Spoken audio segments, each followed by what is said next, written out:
But in the end, he decided against it and went just with the Jerry T build of one Jace Balerion. Yep. And for those of you just joining us, I'm Gavin Verhey here with Adrian Sullivan, and we're bringing you live coverage of the Star City Games Open Series here in Atlanta. The match you see before you is an awesome one between two great players, both playing Cobblade. On your left, Charles Gindy, Pro Tour Hollywood champion, a player who's done very well in the Star City circuit, had a lot of success, a national champion, and he's playing Esperblade. On the right of your screen, AJ Sacher. AJ's opted for straight blue-white this week. Right. Right now, sorry to interrupt, one of the things we're in turn 2 of this game, and AJ, leading off this play, has started off with a Stoneforge Mystic, and his opponent, Charles Gindy, has started off with Squadron Hawk.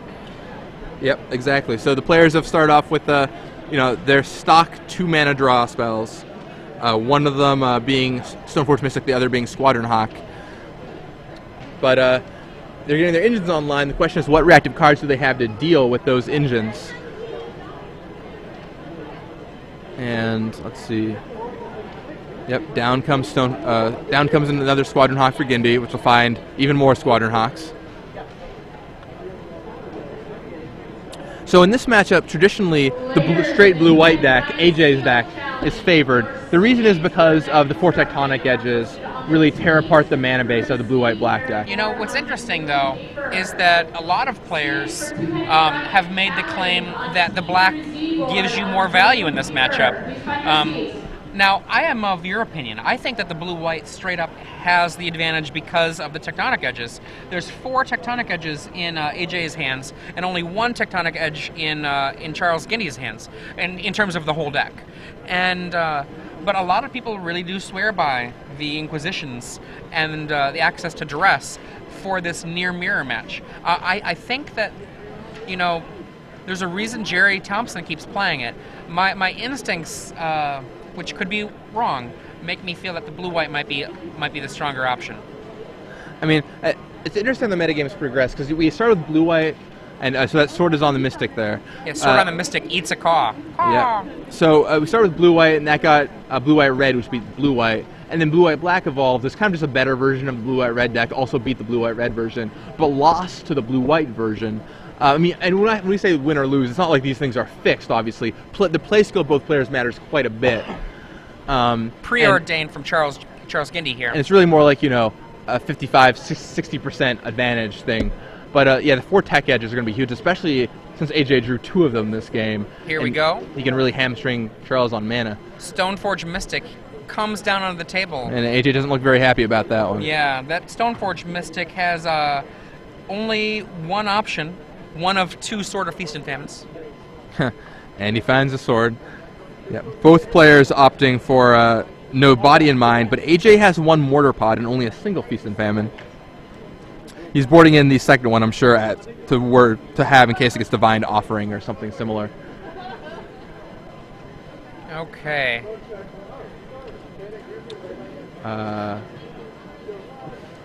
Look at the seriousness on his face as he contemplates his options. Yep. And let's see. I see a Gideon in his hand, it looks like. EDH pod number 1. Please make your way to the side events area. EDH pod number 1. And like many players here sporting an MTGMom.com sticker, Right, Gideon does come down. There's Gideon. And serves him for 3 with the Stoneforge Mystic. Probably just going to eat a Squadron Hawk, I'd imagine. How many blue sources do you see on his side of the table? Is it just 2 or is it 3? On AJ's side? On AJ's side, yes. Well, he's got 2 Glacial Fortress, or he's got a Seachrome Coast, the Glacial Fortress, and I think that's another blue source that's got the glare on it right now, but I'm not totally certain. Yeah. Why? I just was curious how much blue he might have access to as the game progresses. Okay. So that looks like a Plains. So it looks like AJ has access to 2 blue sources. Right. The Stoneforge Mystic eats a Mystic. William Hall, And so, make your way to the side events area. Your EDH pod is waiting on you. So William if Hall, if Charles has a land here, he can put the sword down, but he'll have to attack Gideon, which won't do a lot for him. Yeah. So yeah, they're just going to trade up Gideon for Gideon, and maybe have that Squadron Hawk sit back to block sort of feast and famine. I think it's very likely we're going to see that, unless, and he just passes back. I was going to say he could hold on and attack and plan to give it a sword next turn, but that seems too risky to me. I think he knows that AJ is going to try and beat him on mana with the tech edges or have another big threat of his own. And down comes Jace for AJ Sacher. Yeah. Bounce. Yep, bounce the Squadron Hawk. When you're in a position where you get to bounce for value, it is just such a monstrous moment, because usually what that means is that the board is now completely clear, and your next activation of your Jace will be an unmolested brainstorm with board advantage. Absolutely. Yeah, and once again, I think AJ can probably activate both those tech edges this turn, and it'll just be brutal for Charles Gindy. And as I was saying before, Jacob Van edges. Lunen was noticing that in his testing that the activation of those tech edges, when you've got such a lower curve than your opponent, just is devastating. So we've got 3 mana now for Gindy, where his opponent has out 2 card advantage engines that are at work. Yeah, preordained from Charles, and he quickly ships both of them. No doubt digging, trying to find, okay, and he goes for Squadron Hawk and a land, and just passes back to AJ. AJ draws Mana Leak. So he's got that counter magic.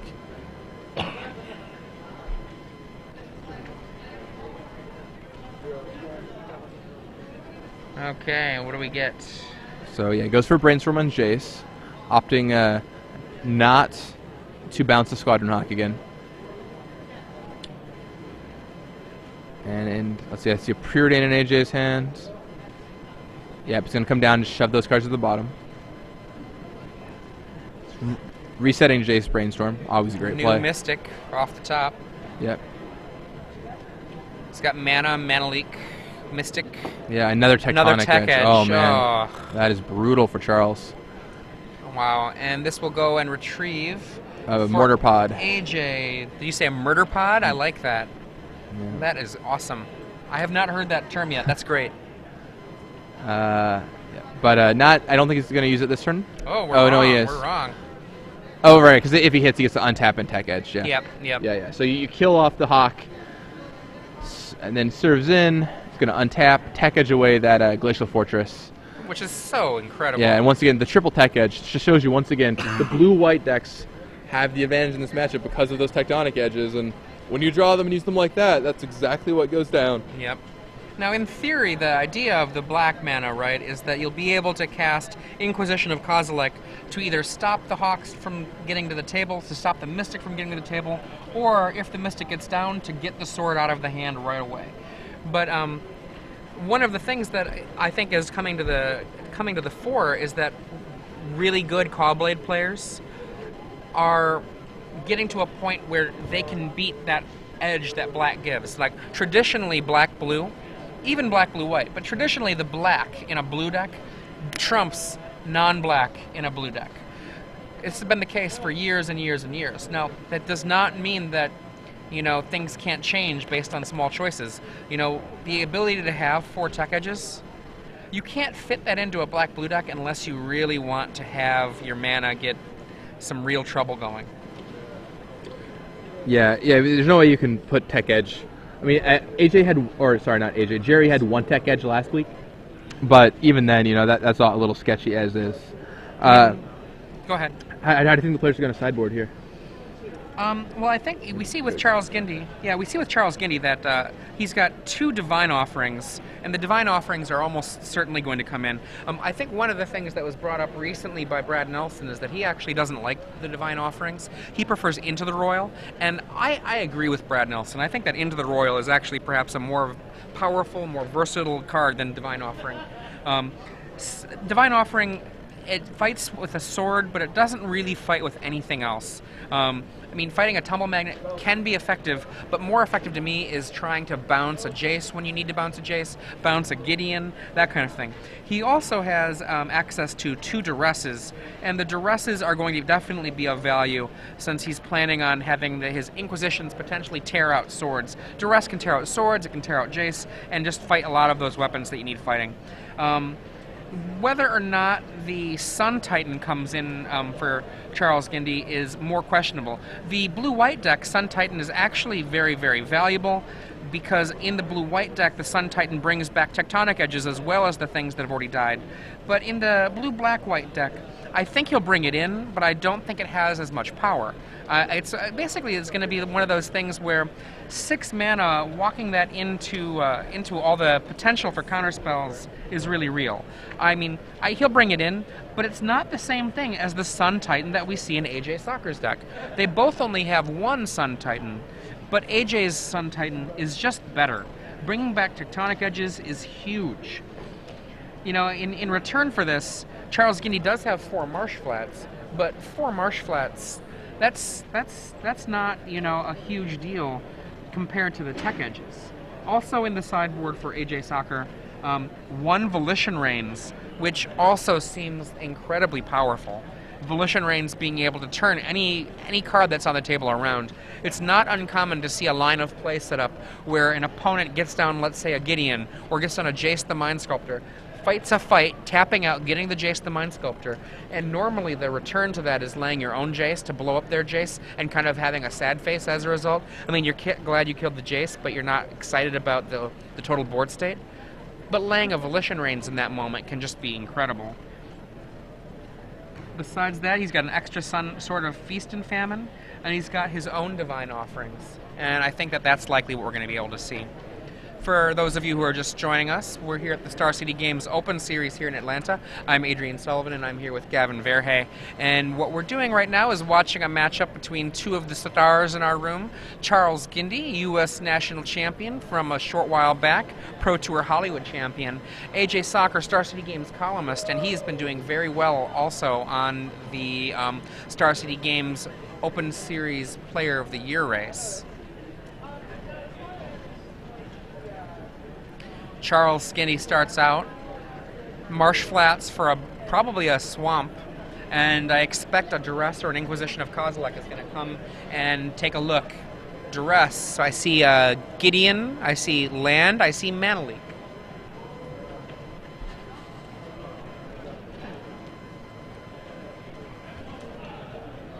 Most likely, I imagine that Mana-Leak is gonna leave the party. Though it is possible that if he's looking to the far late game, that we might see Gideon going away.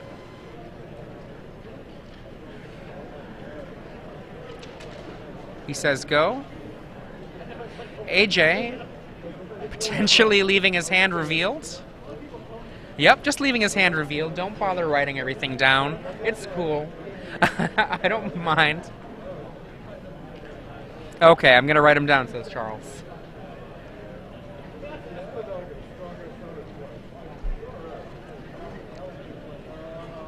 And we start off with a Seachrome Coast and a Preordain. AJ still just running with the I'm going to leave my hand revealed. You duressed me, and I'll keep him up. Okay, now that Charles has finished writing it down, AJ pulls the hand up, but it would have been fun if he had just left him revealed. There is nothing in the rules that says you can't just show your opponent your hand, so why not? AJ would not want to give his opponent any extra advantage in this matchup. See the very old Divine Offering in AJ's hand, the classic Legends, I believe, version. Yeah, okay, there's Spell Pierce on Jace the Mind Sculptor from AJ. That's a dangerous set of plays there. Running that turn 4 Jace the Mind Sculptor into a potential counterspell. He already, though, checked ahead. AJ would have had to have either preordained or top-decked into a Jace, so it's far less risky. Normally, this line of play, laying the turn 4 Jace, not so exciting for the fear of counter and then untap, lay your own. Right. Now, AJ didn't have the Jace there to annihilate Gindy entirely, but that Spell Pierce was still really brutal. AJ's like, hold on. I wouldn't be surprised if Charles has another card that's a real threat, and there it is, Stoneforge Mystic. Yep. Man, that was pretty gutsy, just running that Jace right in there. Didn't end up paying out for Charles Gindy, but maybe he thought he had a read or something. I mean, I wouldn't be surprised if, like, with this line of play, I think I see a Gideon in his hand. If maybe he thought, I'm going to lay the Jace. If he counters it, that's fine. He probably doesn't have anything in his hand because I just looked, and then I'll follow up with Gideon. So right now AJ can cast his own Gideon unless it gets countered. Then I see Divine Offering. Is that Mana Leak, Divine Offering, Gideon? He has Tectonic Edge in his hand. Yes, there's another Tectonic Edge. And now it's not the time to be edging down Gindy, so I think we're just gonna. Oh no! Just goes for Squadron Hawk. I like this play better than laying the Gideon. A good man for blocking that sordid Stoneforge Mystic. So AJ tutors up some Hawks.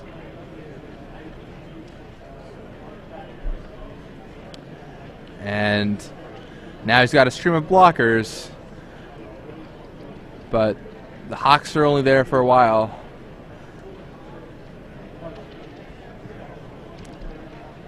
Let's see. Give you untaps. And what do you think we're going to see this turn out of Gindy? You know, like, I think I see a Divine Offering in his hand. I thought I saw a Gideon earlier, but what would have been the case before is I think he was trying to get a he knew that AJ had the Gideon. I think he was trying to get AJ to lay the Gideon, counter it, untap, lay his own Gideon. But now I think that's less likely. So we just see him cast the sword. Yep. Equip the sword, eat the caw. And AJ's got the Divine Offering. I will take one and game 3. Yes. It seems like a reasonable sequence of plays to me. Now, unless he has a Spell Pierce, he actually has no way of fighting a Jace with the current mana situation. I believe AJ has a land anyway. And AJ, I think, just drew a natural sword.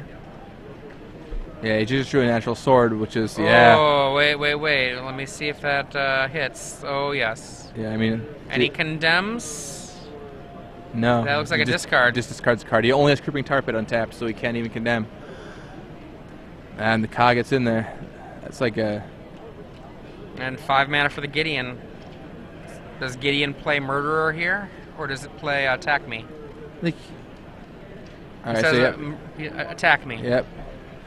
Bring it on, Gindy. Oh, look at that face. Not happy. Yeah. Oh, how do I get out of this? This is terrible. Plus, AJ has that double Tectonic Edge, which is only going to brutalize Gindy's mana even further. And, yeah, that Hawk with the sword. Ugh. Running that Jace out there, I mean, ouch. Yeah, that was rough for Gindy. 3 turns had passed and a preordained since he duressed. Yeah, I don't know how I feel about that. Or 2 turns from his opponent. So his opponent had access to up to 5 cards to find an answer. Yeah, I don't know. I mean, it's a risky play because if it sticks, you're probably going to win. So you're not necessarily going to win, but you're very far ahead if it sticks. So I mean, it's really gutsy by Gindy there. But now he's got to face down that almost Raven carrying a sword. And okay, he's got his own Squadron Hawk can at least start mounting a defense.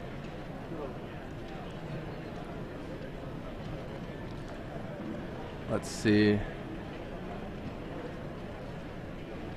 Yep, 3 Hawks into Gindy's hand. And now we got a Squadron Hawk War. That was a good card to have there by Gindy, but still, I mean, Gideon and Hawk with sword on AJ's side. It's a rough board for Gindy right now. That Divine Offering for AJ was pretty well timed. Let's see what we got here. All right, yeah, down comes Squadron. Another Ka. Yeah. Take that, Gideon. Yeah. And he just stands there. Okay, now Divine Offering, tapping out. But, not sure if I like that order of play. Might have cast a Divine Offering before that second Hawk. In case you got Spell Pierce. Yeah. Yeah. I mean, it's possible he was trying to draw out the Spell Pierce. That's fair. Maybe he wants to Maybe he doesn't care if he kills the sword. Yeah, I mean, because he has a bunch of hawks going on. So, I mean, and by doing it that way, he basically gets to deduce a card in AJ's hand. He gets to know if AJ has the pierce or not. Because I think you would definitely pierce it if you had it there. Yeah, I would imagine that I would. I mean, and so now he knows AJ doesn't have access to pierce, which limits his options. Here comes another weapon. Yeah, Stoneforge Mystic searching up. It's his second sword. Of Fetus and Famine. The second sword is from the sideboard. Right. Yep, out of the board for AJ.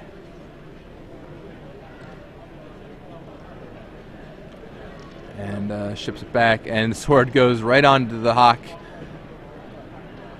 turning it right back into a raven. And now everything has to attack. Getting it again. Charles draws a Preordain, which is a nice card to have here.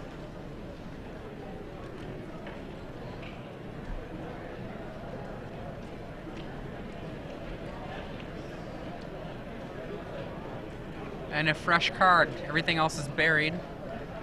He gets something new. Was it what he was looking for, though? Is that a... I think that's a Sun Titan, but I might be wrong. So let's see, there's a sword, a hawk. Yeah, I think, isn't that just two hawks? Is it two hawks? I think it's two hawks. Sword, hawk, hawk. Sword, plains? hawk, plains. That's what it looks like to me. Let's see. Taps 1, 2, 3. Oh, okay. Creeping tar pit. And another hawk. The Stoneforge Mystics bounce, and yeah, there's a post-combat hawk. Now, being tapped out here, so much can go wrong. The question is whether AJ has it.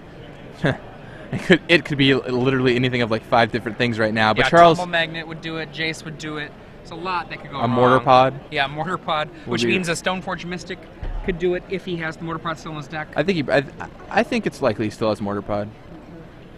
I agree. But he might have boarded. I could see him boarding it out also, because you normally you'd want to get sword, but there are these corner cases where getting Mortar Pod is good. But killing off hawks seems pretty important. So, but AJ's gripping a Mana Leak triple hawk. Okay, so he opts to just serve in with that little guy, that raven.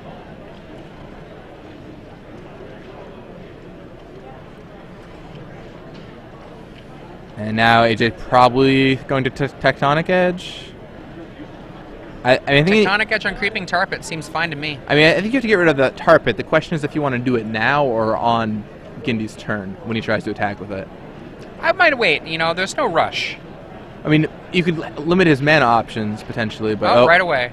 Just going to double Tech Edge. Tar Pit and Seachrome Coast go away. Yep. That leaves his opponent with 1 blue source?